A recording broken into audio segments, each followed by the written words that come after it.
Seretse ntse se ya se oma Jagersfontein empa leeto ke le lelele leo baahi ba tobaneng le lona la ho fola moyeng mmoho le maikutlong. Lelapa la Shadrack Williams ya dilemo tse 77 le santse le batlana le yena ha esale a nyamela ha seretse se hohola mokhukhu wa hae.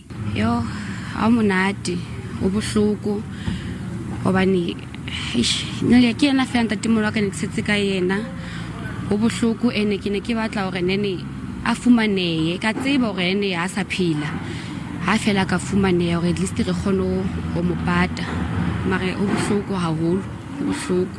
Mosebetsi wa ho kgutlisetsa bophelo ba baahi setlwaeding o ntse o tswela pele.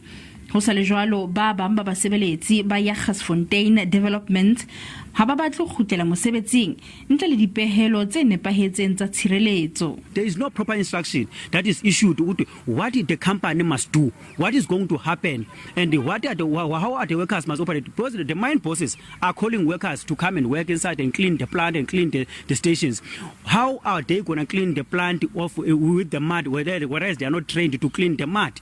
Mokgatlo wa basebetsi ba merafong ileng o re Jagersfontein Development e tlameha ho ikobela melao ya tshireletso le polokeho mosebetsing. Makgala Masiteng, SABC News, Jagersfontein.